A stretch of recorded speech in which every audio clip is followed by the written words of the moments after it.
હરિઓમ, જય શ્રી કૃષ્ણ, નમસ્કાર વિદ્યાર્થી મિત્રો.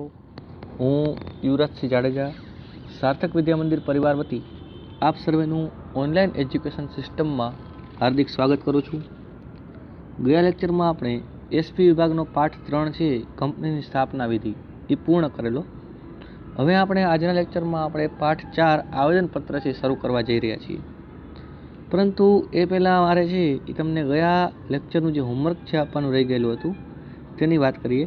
તો વિસ્તારપૂર્વક જે પ્રશ્નો છે ત્રીજા પાઠમાં, એમાં આપણે બીજો અને ત્રીજો એ બંને પ્રશ્નો છે એ હોમવર્કમાં કરવાના છે. હવે આપણે વાત કરીએ ચોથા પાઠ ઉપર આવી જઈએ. તો ચોથા પાઠની આપણે જે ચર્ચા કરતા હતા આવેદનપત્ર, તો કે આ વર્ષે જે તમને આવેદનપત્ર પાઠમાં જે કોર્સમાં કઈ કઈ બાબત પૂછાવાની છે પહેલાં એની વાત કરીએ. તો આ વખતે આપણે કોર્સમાં આવેદનપત્રવાળા પાઠમાં પેલું છે જે મુદ્દો છે સંચાલનનો અર્થ અને આવેદનપત્રનો અર્થ અને વ્યાખ્યા. પછી મુદ્દા નંબર 4.2 આવેદનપત્રના લક્ષણો અને મુદ્દા નંબર 4.4 આવેદનપત્રની કલમો. આ 3 મુદ્દાનો અભ્યાસ આપણે આ પાઠમાં કરવાનો છે. મુદ્દા નંબર 4.3 આવેદનપત્રના લક્ષણો આવેદનપત્રનું મહત્વ અને મુદ્દા નંબર 4.5 આવેદનપત્રમાં ફેરફારની વિગત.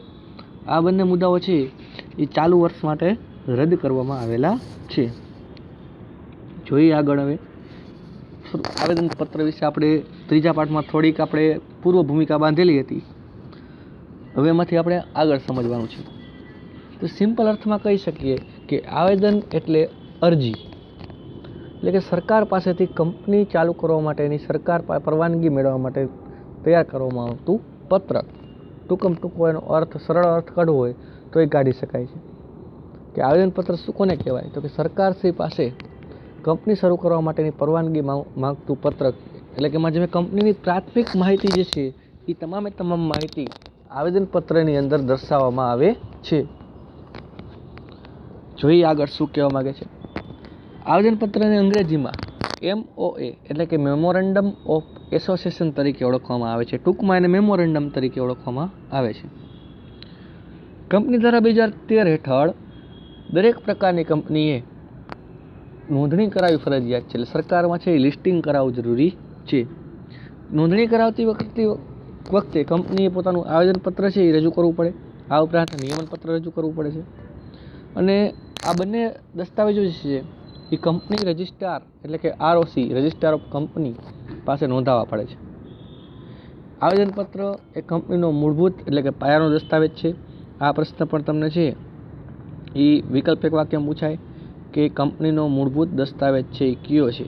બરાબર, કંપની માટે આવેદનપત્ર જે છે એ મૂળભૂત દસ્તાવેજ છે. જેના આધારે કંપનીનું કાર્યક્ષેત્ર અને ત્રાહિત પક્ષકારોના સાથેના સંબંધ કેવા રહેશે એ નક્કી થાય છે. આવેદનપત્રને આધારે કંપનીના જે ત્રાહિત પક્ષકારો છે, ત્રાહિત પક્ષકાર એટલે કંપની સિવાયના, એ પક્ષકારો સાથે કેવા કેવા સંબંધ કંપનીના રહેશે તે આવેદનપત્રને આધારે છે નક્કી થાય છે. આ પ્રશ્ન પણ પૂછાય કે આવેદનપત્રને આધારે શું નક્કી થાય છે. બરાબર, તો આવેદનપત્રને આધારે કંપનીના જે સંચાલકો, કંપનીનું કાર્યક્ષેત્ર કયું છે અને ત્રાહિત પક્ષકારો વચ્ચેના સાથે કેવા કેવા સંબંધો રહેશે તે નક્કી થાય છે.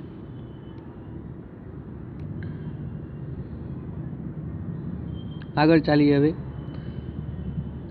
આવેદનપત્ર કંપનીનું બંધારણ રજૂ કરે છે, જેમાં નામની, મૂડીની, જવાબદારીની, ઉદ્દેશો વગેરે છે એ જણાવવામાં આવે છે. હવે આપણે મુદ્દા નંબર 4.1 તરફ જઈએ. તો આવેદનપત્રનો અર્થ અને વ્યાખ્યા, કે આવેદનપત્ર કોને કહી શકાય. તો અર્થમાં શું કીધું છે, તો કે આવેદનપત્ર કંપનીનો મૂળભૂત એટલે કે મુખ્ય દસ્તાવેજ છે, જેના આધારે કંપનીનું કાર્યક્ષેત્ર નક્કી થાય છે. એટલે કંપની છે એ કયું કામ કરશે, કઈ વસ્તુ કે સેવાનું ઉત્પાદન કરશે તે નક્કી થાય છે. આવેદનપત્ર બનાવવાનો હેતુ શું છે, તો કે શેરધારકો, લેણદારો એટલે કે જે લોકો કંપનીમાં રોકાણ કરવા ઈચ્છે છે અને કંપની સાથે સંબંધ ધરાવતા અન્ય જે પક્ષકારો છે એને કંપનીના ધ્યેયો અંગેની, કંપની શા માટે સ્થાપવામાં આવેલી છે તેની અંગેની માહિતી આપવાનો છે. આવેદનપત્ર એ કંપનીનો ખૂબ જ મહત્વનો દસ્તાવેજ છે, જેમાં અમુક નામની, ચોક્કસ નામ ધરાવતી, અમુક રાજ્યમાં આવેલી અને અમુક પ્રકારની શેરમૂડી ધરાવતી, સભ્યોની નક્કી કરેલી સભ્ય સંખ્યાવાળી, જવાબદારીવાળી તેમજ નિશ્ચિત ઉદ્દેશ માટે કાર્ય કરતી જે કંપની છે એ કંપનીઓ માટે સહી કરનારાઓ દ્વારા સ્થપાયેલી કંપનીનું સૂચન કરે છે. અર્થ છે બહુ લાંબો છે, એટલે લાંબો અર્થ યાદ રાખવો જરૂરી નથી. એની વ્યાખ્યા જે વારંવાર પૂછાય છે, આવેદનપત્ર એટલે શું? તો કે આવેદનપત્ર એટલે કંપની ધારા 2013 અથવા તો અગાઉના એટલે કે 1956ના કંપની ધારા મુજબ ઘડેલું તેમજ વખતો વખતની નીતિ નિયમો પ્રમાણેની જોગવાઈઓ ને આધીન રહી અને ફેરફાર કર્યા મુજબનું આવેદનપત્ર. પરંતુ લોર્ડ કેન્સે એવું કીધું કે આવેદનપત્ર એ કંપનીનું બંધારણ છે, જે કાયદા હેઠળ એટલે કાયદા દ્વારા સ્થપાયેલી કંપનીના અધિકારીઓની મર્યાદા દર્શાવે છે. એટલે કે કંપનીના અધિકારીઓ કઈ રીતે કામ કરવું, એની મર્યાદાઓ કઈ કઈ છે તે આવેદનપત્રમાં દર્શાવવામાં આવે છે. પછીનો મુદ્દો છે વિદ્યાર્થી મિત્રો, એ છે મુદ્દા નંબર 4.2 આવેદનપત્રના લક્ષણો, જે બોર્ડ પરીક્ષા માટે તમારે ખૂબ આઈએમપી છે, એટલે ધ્યાન આપશું. તો કે આવેદનપત્રનો હેતુ ઉદ્દેશ છે એ શેર હોલ્ડરો, લેણદારો તેમજ જાહેર જનતાને કંપની વિશે, કંપનીના ધ્યેયો વિશે છે એ માહિતી આપવાનો રહેલો છે. આવેદનપત્રના લક્ષણો નીચે મુજબ છે. એમાં પહેલું, કંપનીનો મૂળભૂત દસ્તાવેજ ગણાય. નંબર 2, કંપનીના હેતુઓ, ઉદ્દેશો દર્શાવે છે કે કંપની શા માટે સ્થાપવામાં આવેલી છે. નંબર 3, બાહ્ય પક્ષકારો માટે ઉપયોગી, સરકાર, જાહેર જનતાઓ, ગ્રાહકો, શેર હોલ્ડરો, ડિબેન્ચર હોલ્ડરો વગેરે માટે ઉપયોગી. પછી નંબર 4 કે આવેદનપત્ર જે છે એ કંપનીના અસ્તિત્વ વિશે તેમજ એની મુખ્ય ઓફિસ એટલે કે રજિસ્ટર્ડ ઓફિસ વિશે માહિતી આપે છે, તે ક્યાં આવેલી છે, કઈ જગ્યાએ આવેલી છે. 5મું મુદ્દા એમ કીધું કે આવેદનપત્રમાં એકવાર આવેદનપત્ર તૈયાર થઈ જાય પછી એમાં ફેરફાર કરવા છે એ ખૂબ મુશ્કેલ છે. કેમ કે જો આવેદનપત્રમાં કાંઈ ફેરફાર કરવા હોય તો શેર હોલ્ડરોની પરવાનગી લેવી પડે, કેન્દ્ર સરકારની પરમિશન લેવી પડે છે. 6મો મુદ્દો એવું કીધું કે આવેદનપત્ર છે એ કંપનીનું બંધારણ દર્શાવે છે. કંપની છે એ કઈ રીતથી સ્થાપવામાં આવેલી છે, કયા કયા કાયદા હેઠળ સ્થપાયેલી છે, તે આવેદનપત્રમાં દર્શાવવામાં આવે છે. 4.3 મુદ્દો જે છે આવેદનપત્રનું મહત્વ, બરોબર, એ પહેલાં જે આપણે થોડુંક બાકી છે જોઈ લઈએ. તો કે નવા કંપની ધારા અનુસાર આવેદનપત્ર છે એ કંપનીના પ્રકાર અનુસાર દરેક કંપનીએ બનાવવાનું હોય છે. આવેદનપત્ર તૈયાર કરવા માટે 2013ના કંપની ધારાના શિડ્યુલ 1માં શિડ્યુલ આઈમાં જણાવ્યા અનુસાર કંપનીના વિવિધ પ્રકાર પ્રમાણે ટેબલ આપેલા છે કે કયા ટેબલ પ્રમાણે, કયા ફોર્મ પ્રમાણે આવેદનપત્ર બનાવવાનું હોય છે. જોઈએ, એમાં પહેલી જે કંપની છે એ કંપની એમ કીધું છે શેર મૂડીથી મર્યાદિત જવાબદારીવાળી કંપની. એટલે કે જે કંપની શેર મૂડી દ્વારા મર્યાદિત હોય. હવે આપણે એમ થાય શેર મૂડી દ્વારા મર્યાદિત એટલે શું? તો કે ભારતમાં મોટાભાગની કંપની જે છે એ આ પ્રકારની કંપની હોય છે, શેર મૂડીથી મર્યાદિત જવાબદારીવાળી કંપની. એનો મતલબ કે એ કંપનીમાં જે શેર હોલ્ડરોએ જેટલા પ્રકારના રૂપિયાના શેર લીધા હોય એટલા રૂપિયા ચૂકવવા માટે તે બંધાયેલો છે.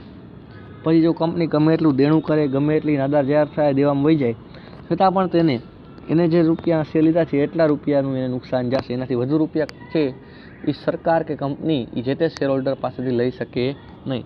ટૂંકમાં એમાં જે શેર હોલ્ડરની જવાબદારી છે એ પોતે ખરીદેલા શેરની રકમ જેટલી મર્યાદિત હોય છે. એટલે કે એનાથી વધુ એને નુકસાન જાય નહીં, બરાબર. અને મોટે ભાગે સલામતી જાળવવા માટે, બરાબર, આ જે આપણી સરકાર છે એ આપણા દેશમાં છે મોટા ભાગે આ પ્રકારની કંપનીઓ જોવા મળે છે. એને ટેબલ એ મુજબ આવેદનપત્ર બનાવવું પડે. પછી બીજું છે બાંહેધરીથી મર્યાદિત જવાબદારી કંપની, જેને શેર મૂડી ન હોય, એટલે કે શેર જ બહાર પાડેલા ન હોય, બરાબર. અમુક કંપની એવી છે કે જેના સભ્યોએ છે એ બાંહેધરી આપેલી હોય કે અમે આટલા રકમ સુધીનું નુકસાન ઉઠાવવા તૈયાર છીએ, એટલે આટલા કંપની જરૂર પડશે તો અમે 2 કરોડ, 3 કરોડ, 5 કરોડ, 200 કરોડ, 300 કરોડ સુધીની મૂડી એ જેટલી બાંહેધરી આપી હોય એ પ્રમાણે, ટૂંકમાં જેટલી બાંહેધરી આપેલી છે, બરાબર, એવી કંપની જે બાંહેધરીથી મર્યાદિત જવાબદારીવાળી હોય, જેની પાસે શેર મૂડી ન હોય, એટલે કે શેર બહાર પાડેલા ન હોય, તો એને ટેબલ બી પ્રમાણે બનાવવાનું હોય છે.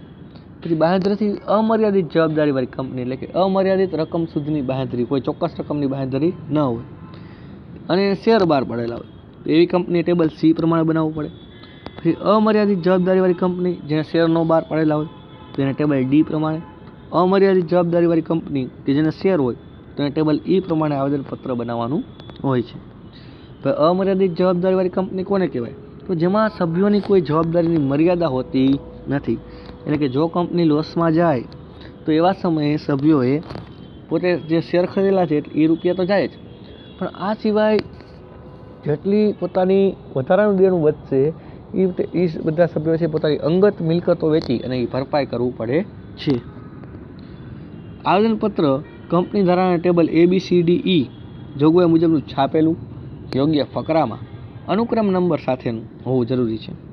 તેમાં સભ્યોએ સાક્ષીઓની હાજરીમાં સહી કરેલી હોવી જરૂરી છે. આવેદનપત્રની જોગવાઈઓ કંપની ધારા 2013ની જોગવાઈની વિરુદ્ધ હોવી જોઈએ નહીં.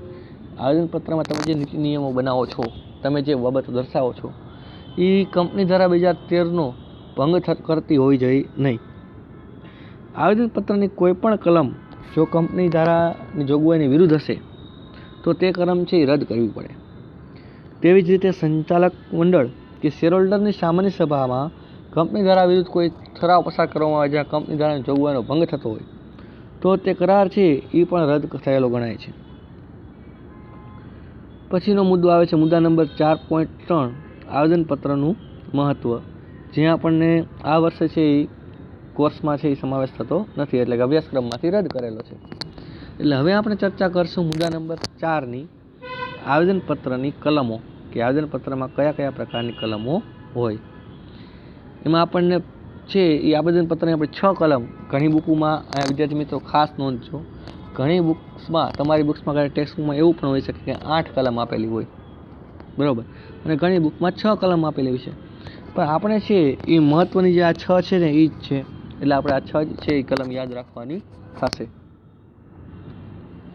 એમાં પહેલી જે કલમ આવે છે એ નામની કલમ, નંબર 2 રજિસ્ટર્ડ ઓફિસની કલમ, નંબર 3 ઉદ્દેશની એટલે કે ધ્યેયની કલમ, નંબર 3 જવાબદારીની કલમ, 4 જવાબદારીની કલમ, નંબર 5 મૂડીની કલમ અને નંબર 6 સ્થાપનાની કલમ. આ પ્રશ્ન તમને છે એ બોર્ડ પરીક્ષામાં 5 માર્ક્સ માટે પૂછાઈ શકે કે આવેદનપત્રની કલમો સમજાવો, તો બધા વિશે તમારે થોડી માહિતી છે એ લખવાની હોય છે. ઘણીવાર 2-3 માર્કમાં કોઈ એક કલમ વિશે પણ પૂછી શકે, બરાબર, એટલે કે આ પાઠમાં જો કોઈ મહત્વનો પ્રશ્ન હોય તો એને આ પ્રશ્ન આપણે કહી શકીએ. એમાં પહેલું જે છે એ છે નામની કલમ. ખૂબ જ IMP વસ્તુ છે, જોઈએ શું કહેવા માગે છે. તો કે સૂચિત કંપનીનું નામ, એટલે કે આપણે જે કંપની સ્થાપવા માંગીએ છીએ એ કંપનીનું નામ આવેદનપત્રમાં દર્શાવવું જરૂરી છે કે અમારી કંપનીનું નામ ફલાણી રહેશે, બરાબર. એટલે કે કોઈ પણ કંપની છે એ નામ વગર હોઈ શકે નહીં. દરેક કંપનીની નામ છે એ કંપનીની ઓળખ છે, બરાબર. જેમ કોઈ નાનું બાળક હોય તો એનું નામ પાડવામાં આવે, બરાબર, લાલો, ભૂરો, છગન, મગન, લવજી, દરજી જે હોય, બરાબર. તો એ જે નામ પાડે છે કેમ કે નામથી જ એની ઓળખ થાય છે કે આ ફલાણો વ્યક્તિ, બરાબર. એવી જ રીતે કંપનીઓ છે એ દરેક કંપનીને છે એ નામ આપવું જરૂરી હોય છે અને એ નામ છે એ આવેદનપત્રમાં દર્શાવવાનું હોય છે. કંપની એ કૃત્રિમ વ્યક્તિ હોવાને કારણે કંપનીનું નામ હોવું આવશ્યક છે. સ્થાપક છે જે નામ ઈચ્છે તેવું નામ એ રાખી શકે છે, એમાં એ સ્વતંત્ર છે, પરંતુ અમુક જોગવાઈઓનું પાલન કરી અને નામ છે પસંદ કરવામાં આવે છે, બરાબર. નામ છે મન ફાવે એમ રાખવું એટલે એવું નહીં, પણ અમુક જોગવાઈઓ છે એનું પાલન થવું જોઈએ, એનો ભંગ થવો જોઈએ નહીં. કેવી જોગવાઈઓ જોઈએ આપણે? તો એ પહેલું, આવેદનપત્રમાં સૂચિત હયાત નામ ધરાવતી, એટલે હાલમાં જો કોઈ કંપની ચાલુ છે તો એ કંપનીનું સમાન છે નામ હોવું ન જોઈએ. એટલે હાલમાં કોઈ કંપની ચાલુ હોય ને તમે નવી કંપની સ્થાપો છો તો તમારે છે એની કંપનીનું નામ છે તમે યુઝ કરી શકશો નહીં. દાખલા તરીકે આપણે વાત કરીએ તો ટાટા કંપની છે ને હું અત્યારે મારી કંપની નવી બનાવું તો હું એનું નામ છે ટાટા કંપનીના નામ ઉપરથી રાખી શકું નહીં. ટાટા 2 એવું નામ ન રાખી શકાય, કે ટાટા 5 એવું નામ ન રાખી શકાય, બરાબર. એટલે કે હાલમાં જે કંપની ચાલુ છે ઘણા સમયથી એનું નામ છે આપણે કોપી કરી શકતા નથી. બીજું, આપણે જે નામ રાખીએ છીએ એ નામ અનિચ્છનીય કે વાંધાજનક ન હોવું જોઈએ. આવું સૂચિત નામ છે એ કોઈ કાયદા હેઠળ અપરાધિક ન હોવું જોઈએ. એટલે તમે જે નામ રાખો છો એ નામ છે એ અન્ય કોઈ કાયદા રીતે અપરાધિક હોય અથવા કોઈ સમાજને કે કોઈ વર્ગને એના સન્માનને હાનિ પહોંચાડે એવું હોય તો એવું નામ છે રાખી શકાતું નથી. નંબર 3, નામ એવું ન હોવું જોઈએ કે જે રાજ્ય અથવા કેન્દ્ર સરકાર કે સ્થાનિક સ્વરાજની સંસ્થા સાથે સંકળાયેલ હોય, બરાબર. દાખલા તરીકે મારે કોઈ કંપની હોય તો એને હું મોરબી મ્યુનિસિપલ કોર્પોરેશન એવું નામ ન આપી શકું, બરાબર, કેમ કે એ પ્રાઇવેટ થઈ જાય. મ્યુનિસિપલ કોર્પોરેશન એટલે કે મહાનગરપાલિકા જે છે અથવા નગરપાલિકા જે છે, બરાબર, એ સ્થાનિક સ્વરાજની સંસ્થા કહેવાય, એટલે કે એને લગતું નામ છે હું રાખી શકતો નથી. અથવા તેઓ આભાસ ઊભો કરે તેવું નામ ન હોવું જોઈએ. આ ઉપરાંત રાજ્ય અને કેન્દ્ર સરકાર દ્વારા જે સ્થાપિત કંપનીનો ભ્રમ ઊભો કરે, બરાબર, નામ એવું ન હોવું જોઈએ કે જેને આધારે રાજ્ય સરકાર કેન્દ્ર સરકાર દ્વારા સ્થપાયેલી હોય એવો ભ્રમ ઊભો કરે. બરાબર, હું કોઈ કંપની સ્થાપું તો મારી કંપનીનું નામ છે ભારત સરકાર લિમિટેડ કે ભારત સરકાર પ્રાઇવેટ લિમિટેડ કે ગુજરાત સરકાર લિમિટેડ એવું નામ છે આપણે રાખી શકીએ નહીં.